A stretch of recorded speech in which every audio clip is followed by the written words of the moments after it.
Good morning, CB kids, and good morning, church. Welcome to Kids Korner. We are 4 weeks into our series on faith fails, looking at different characters from the Bible who had a moment or moments of failure in their faith. Well, this week we're looking at another new character, a man named David. We read in the Bible that David is described as a man after God's own heart. But as we'll see, even a person like that can fail in their faith. But before we unpack David's fail, let's take a look at our memory verse. Now, this is our 4th week on this verse. And each week so far, we've been saying our verse about 6 times trying to memorize it. But today we're going to ramp it up. So let's read it once together with all the words on the screen. The Lord takes good care of all those who fall. He lifts up all those who feel helpless. Now, let's remove that much. And let's say it again. The Lord takes good care of all those who fall. He lifts up all those who feel helpless. Great. Let's do that again. The Lord takes good care of all those who fall. He lifts up all those who feel helpless. Now let's cover the whole thing and say it again. The Lord takes good care of all those who fall. He lifts up all those who feel helpless. Okay, how'd you do? I know that 4 weeks in, I'm starting to see this verse in my sleep.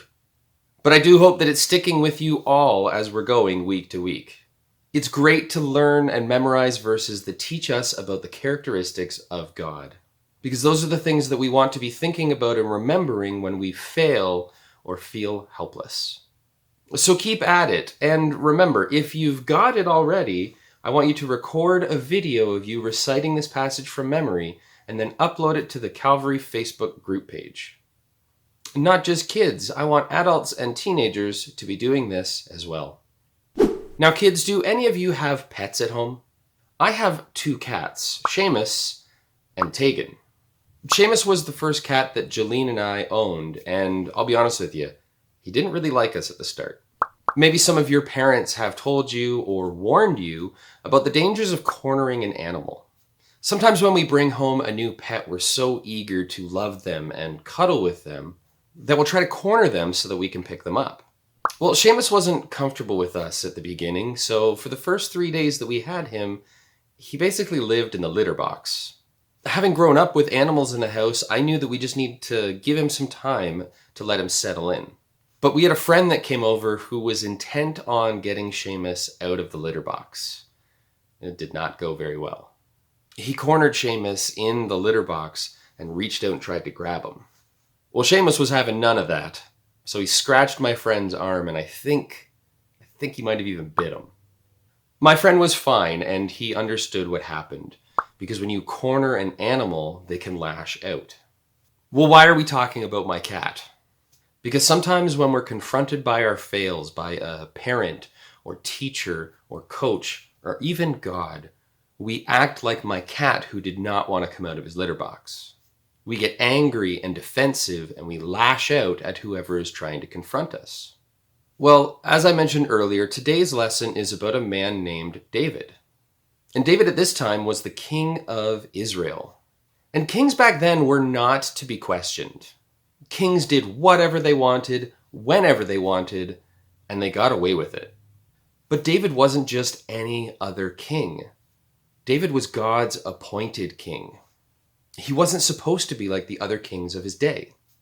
So when David failed, God sent a prophet, a man named Nathan, to confront him about it.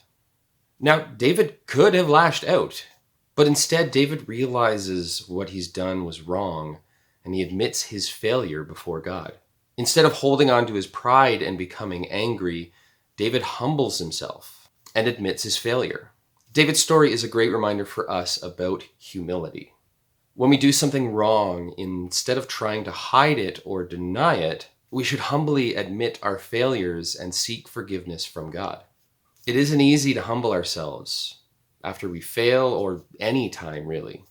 But if we're wise, we will humble ourselves and listen to our parents or teachers or coaches or God when they try to correct us.